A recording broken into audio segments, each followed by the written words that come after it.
of 30. If you just look at the first two numbers here, the full numbers, then they're all the same.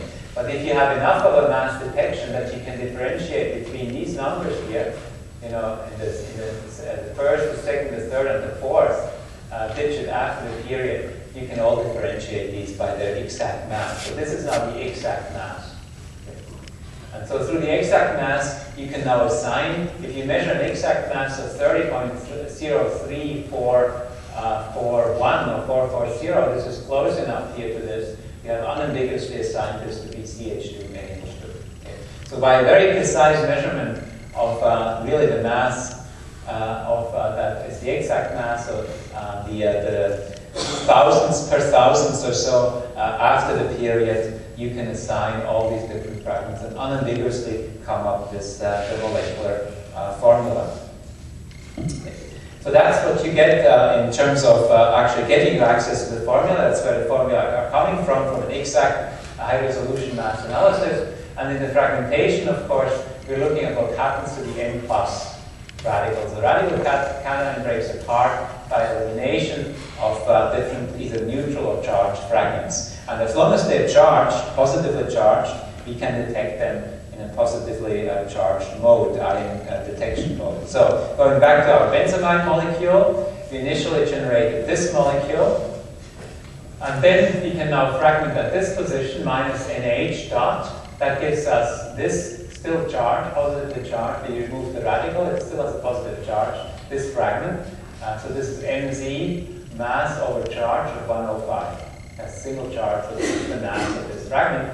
This can use carbon monoxide. That generates now a positively charged benzene molecule that has the MZ77. And then we can, from here, from this molecule, we can also lose this directly. That gives us MZ44, which is essentially this part of the molecule by breaking apart here. So we can break here, that gives us this series. Or when we break off here and we leave the charge with this part of the molecule, so this goes up as a radical, then we have MZ44. So you would expect the molecular ion and these fragments at different intensities, and in fact the molecular ion might indeed be the kind of weakest part of the spectrum. Okay. So there are a number of different cleavage modes. A very popular mode that we'll discuss here quickly is the alpha cleavage. It's also referred to as a Norrish type 1, which is a photochemical classification method. And it means that you break bonds that are in an alpha position, vicinal position, to a functional group. So let's look at an example. This is methyl ethyl ketone, has the molecular ion Mz, or the molecular mass of 72 atomic units. So this is 72. This we don't see this because it's neutral, but when we ionize it as the radical cation, we see the M over Z72. M over E is another way to express it as charge here. Versus Mz is essentially synonymous. So this is our molecule, and we can now break these positions. These are both alpha cleavages. So this is alpha cleavage number 1, this is alpha cleavage number 2. If we do the alpha cleavage number 1, we can generate a methyl radical. And then this part of the oxonium ion here, the carbonyl group, and so we generate a new ion of 57 that we can detect in the spectrometer.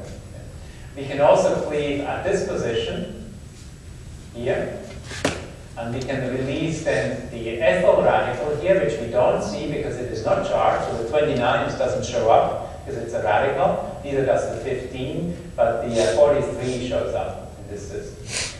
So we see 43 appearing here, which is this part of the molecule. So you see 72, 57, 43. These are the 57 and the 43 are due to an alpha cleavage. Of course, we can have different pathways. So you can see we can go from here, which is this alpha cleavage, to this system, that's 57. Okay. That goes over here. Or we can also then get this system over here.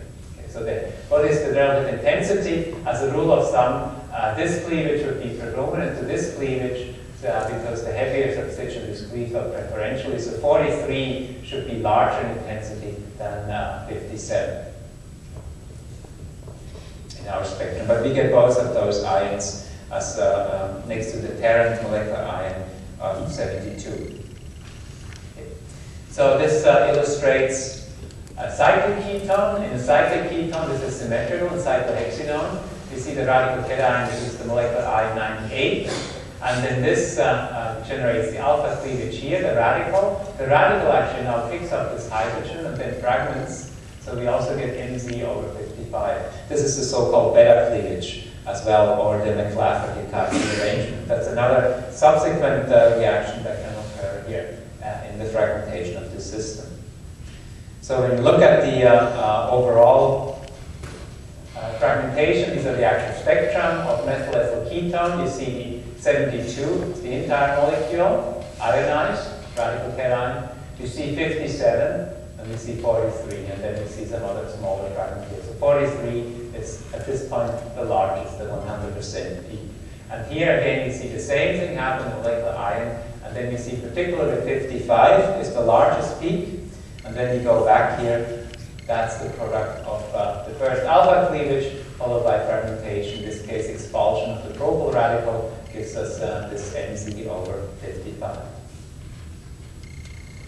Okay. Final cleavage that I'm discussing is this other functional group cleavage. It's related to the alpha cleavage, but the functional group here is a phenyl ring or an allyl group.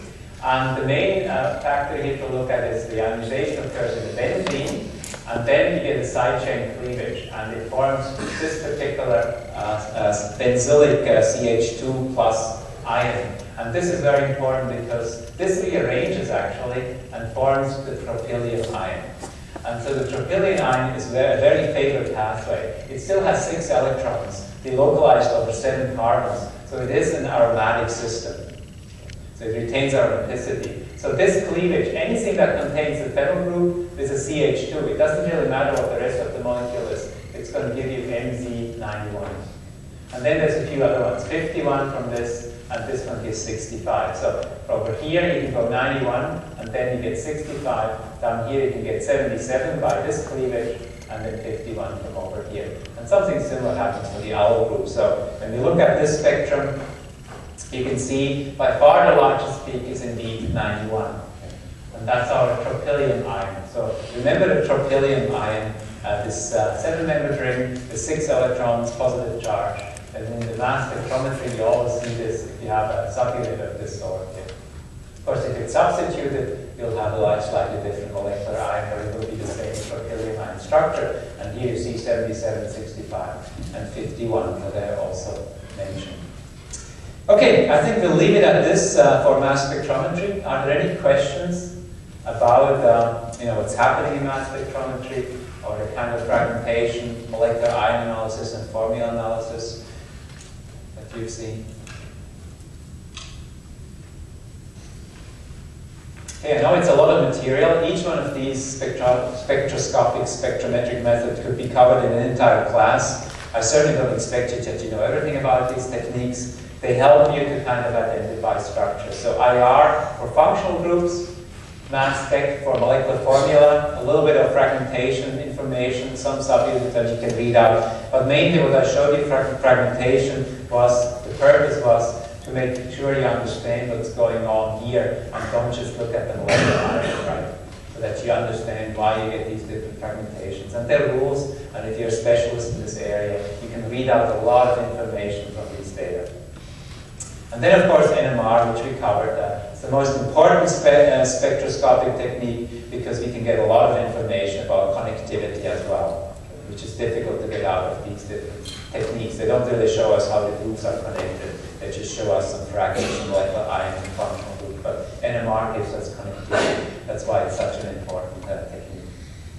But I think it's important, as learning organic chemistry, you have to know a little bit about how we can design structures. Because when I give you a product in a lecture, that means somebody has identified this as the structure that's being formed. That's not trivial, right? You have to look at the data, and you look at IR, mass spec, NMR, proton NMR, carbon-13, high-resolution mass spec, UV maybe, and other techniques that you use to support your hypothesis. So let's say you would go to graduate school or you do research in organic lab. A lot of the time you would spend by looking at spectra. And you try to make sure that what you assign as a product that you isolated is indeed the structure that you think it is, or it might be a different structure. And that's where you apply these techniques. So everyday's life of an organic chemist You know, when you come to my lab and you look at people, they either browse the internet or then they look at spectra. You know, that they're trying to figure out what the structures are that they're synthesizing. And of course, when they browse the internet, they look up the literature, and you can also compare what other people are getting, what the databases are out there. But certainly spectral interpretation is very important. And so I want to make sure that at least you get an idea about these different techniques, the three most important ones, which are, you know, NMR, mass spec, and IR, in the context of this lecture. Okay, any questions that come up?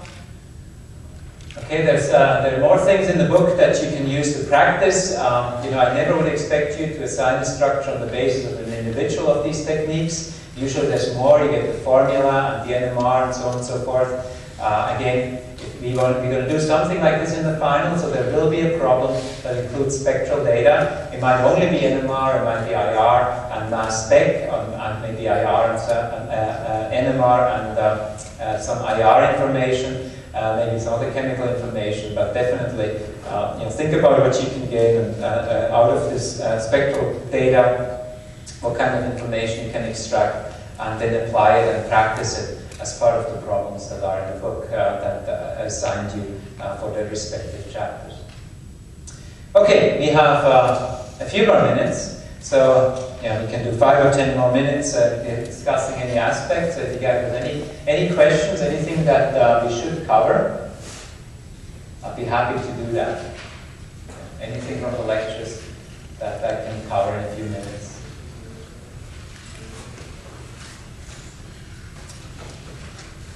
Okay, if not, then I'll let you go. I will try to do another review session on Saturday. Okay, I'm working to get a classroom for that time. Hopefully it will work, and I'll let you know. Thank you. Have a good weekend.